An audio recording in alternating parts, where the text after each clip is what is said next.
Hello guys, welcome back to my YouTube channel. It's so good to be here again. Thank you so much for your engagement in my previous videos. I'm really grateful for the support and the love. Today we'll be having a conversation that is quite dear to my heart, and that is the conversation around identity. I know that we are not going to be able to cover the entirety of the topic in this particular video, but I want us to get a sense of what identity is and how we can begin to go on that journey of truly finding ourselves and living in our unique wiring. For so long, we have had conversations around purpose, the reason why you are here, why you were sent here, why you were made, or why you were created in the first place. And this topic of purpose is very important, but I also believe that purpose cannot be fully discussed without identity. And this is because for every purpose that God released to anyone on the earth, He placed in them a unique wiring and a unique DNA that would enable that person or would enable them carry out that purpose in a way that only they can. And that is a pointer in itself to the topic of identity. Personally, for the longest time, I struggled with who I really was, seeing myself the way God sees me, seeing myself in the true light of who I was. And I found out that a lot of things about my outcomes, a lot of things about my experiences were a bit distorted. And this is because there was a misalignment with the person I was at my core. And this is what I've found to be a problem for many persons, and that is why I'm bringing this video to you today. When we think about identity crisis, many of us have this far-fetched notion of something that is so grave or something that is so serious.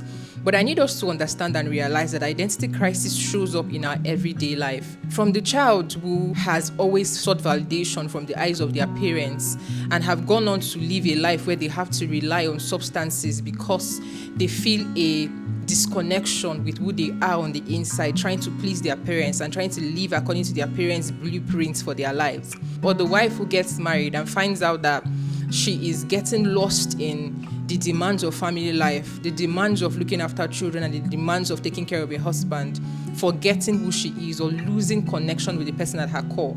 Or the man who always just feels that he is just there to provide financially and is not good for any other thing. For every of these situations, they look normal, but the truth is, in itself or at the ground level, there is an identity problem that has not been fixed. Many dictionaries have said that identity is what makes you you, or what makes you who you are. And this is okay. It's an okay definition in my opinion, but it's not the entirety of what identity is. The truth is that identity goes beyond what you even know about yourself. There are many things you do not realize or you do not see that also add to your identity or who you truly are. But if you do not consciously take that step to go on that journey to finding out who that person at your core is, you will live a life that is not centered. You will live in confusion, not understanding that there is a you that you have not connected with. Taking it back to our foundations and our roots, we find out that we came into the world, of course, as babies, and we did not realize that there was anything like identity.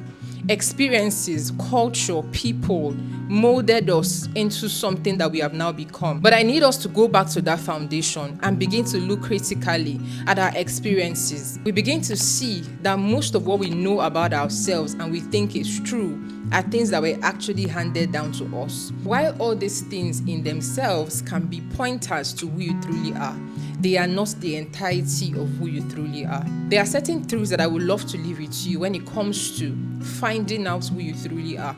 And I believe that these truths will begin the conversation to guide you into understanding that there is more to you and there is more to the person who is at the core of your being. When we're created, God had an idea of who we're supposed to be.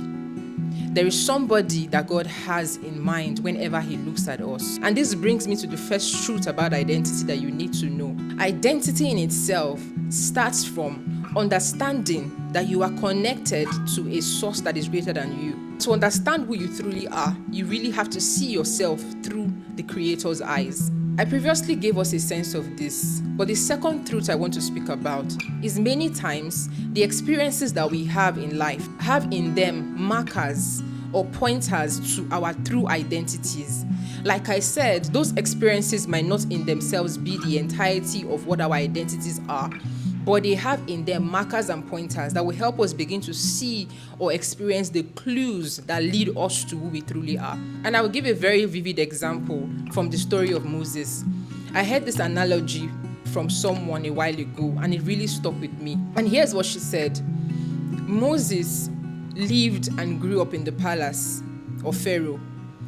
Of course, getting influenced by their cultures, getting influenced by the world that was around him, getting to understand the ways of Pharaoh and his people, the Egyptians.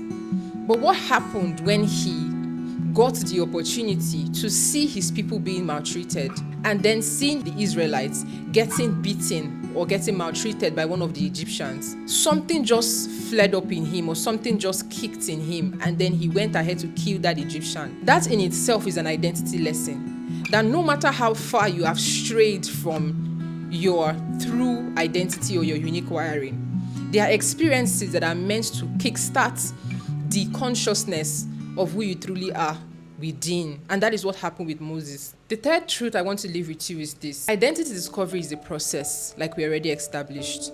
It is not something that you arrive at today. It's something that keeps unfolding as you go along each season. So for every season, there just has to be that realization that there is a part of me yet to be seen that I have to see. The fourth truth, which is the final truth I will leave with you, is this. Identity is more of a journey of alignment than anything else. So you're not trying to become something that you were not originally. You're trying to become something or someone that already exists. So the journey actually is just aligning yourself to match the person that God already sees. I will give a very clear example with this from the life of Gideon. The Bible said that he was threshing wheat in the winepress, and the angel of the Lord approached him and said, "Thou mighty man of valor." There was a person that he was that God could see.